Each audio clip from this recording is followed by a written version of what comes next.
Thank you for the opportunity to present to IVSA 2021. I'm Phevos Kallitsis and I'm an architect, and this essay examines the horror based on gender and class inequalities that is manifest in urban gentrification and in the way that this is visualized in Walter Salles' 2005 film Dark Water.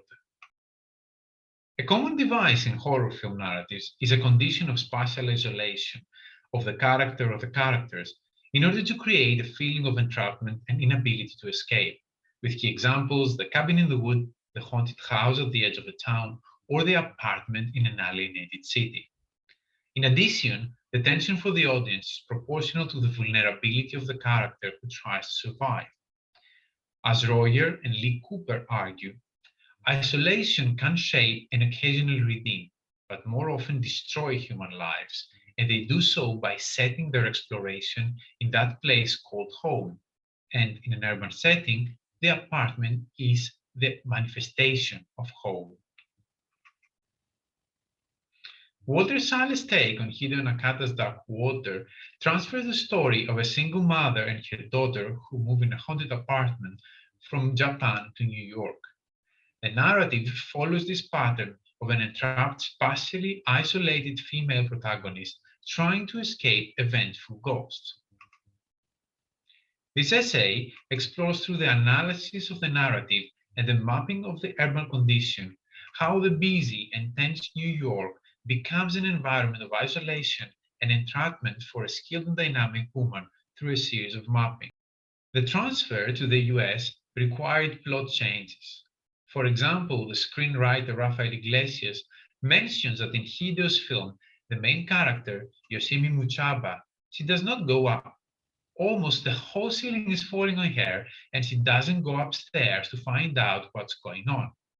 Contrary, in New York, he says, you get leaked on for 5 minutes and then somebody shows up at your door. So the new environment required a more dynamic central character. And Dahlia Williams has little to share with her Japanese counterpart.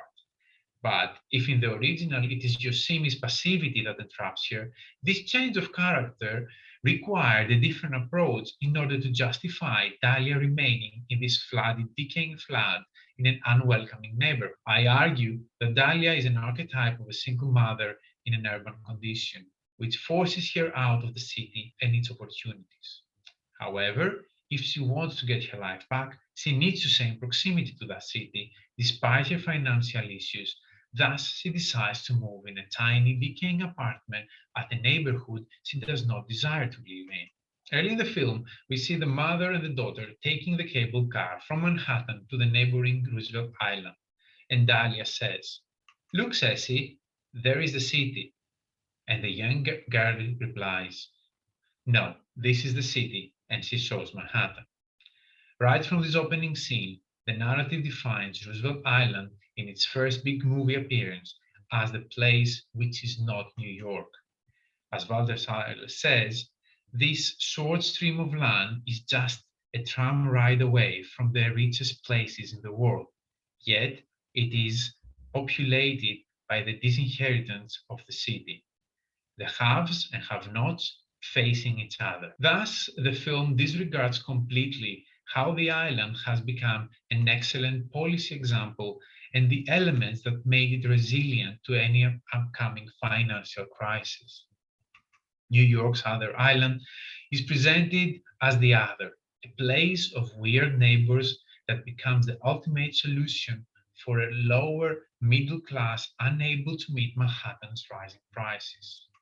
It was no surprise that the island residents found the representations as weird and aggressive rather offensive. Also, the narrative decision to remove the social and historical characteristics of the island did not justify, for example, how this decaying area was maintaining one of the best schools in the city.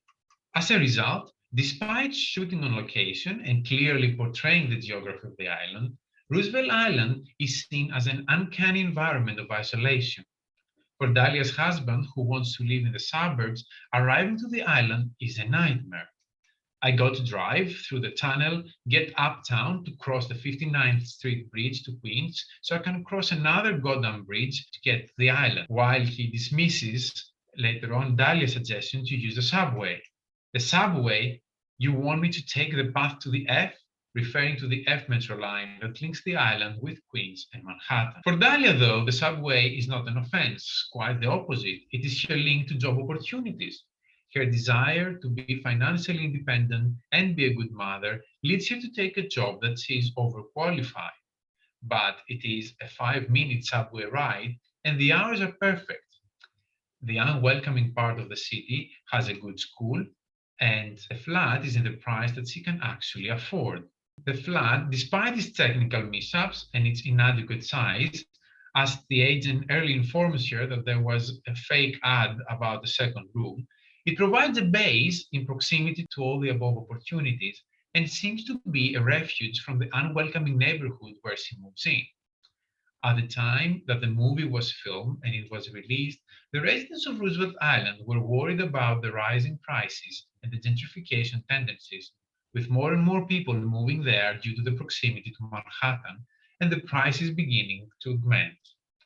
Could it be then that they see Dahlia as a pioneer of gentrification, and that's why they are negative towards her? The building is a mixed community of different incomes and nationalities, but Dahlia does not integrate and she feels uncomfortable with most interactions. If we were to evaluate her perception of safety, we could say that she feels safe either in the city or in her apartment. The walk on the island makes her uncomfortable, while any encounter in the communal areas of the building, like the entrance, the corridors, or the laundry area, become a greater source of fear than the scarce presence of the ghost. The director highlights this tension in the communal spaces with traveling shots across the corridors and shot counter-shots presentations of these encounters. This presentation creates a feeling of a latent danger that does not manifest in most cases. Contrary to the Japanese film's final clash between the mother and the ghost girl taking place in the elevator of the corridors in one of the most iconic scenes of the film, the American version places the final encounter inside the apartment. At this point, Dahlia has accepted her defeat and she decides to move to the suburbs, so she gives up her dreams.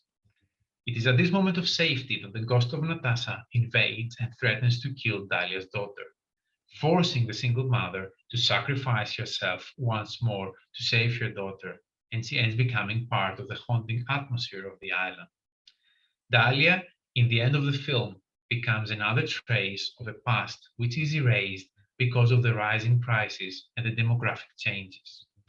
The maps demonstrate a stable and ongoing exclusion of the local residents, with the south part of the island being seen and now as a super gentrified area addressing only to high-income residents. Dahlia is a key example of victimization long before her death.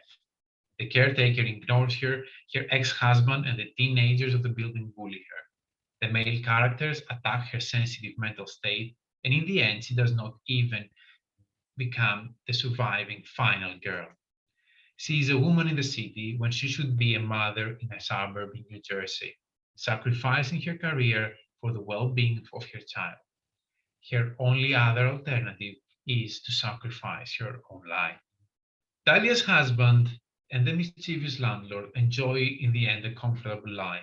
While the immigrant caretaker is arrested, the immigrant Natasha is found dead, and as we said, Dahlia has a tragic conclusion because she does not accept her position as part of a nuclear family. And as we can see in this diagram of this distant reading of the film and its spaces, the ghost manifests rather rarely in the film. So we can argue that the true horror spawns from the situation of a single mother excluded from the metropolitan real estate, an ostracism that 15 years later becomes worse and worse. Thank you for following the narrative until the end.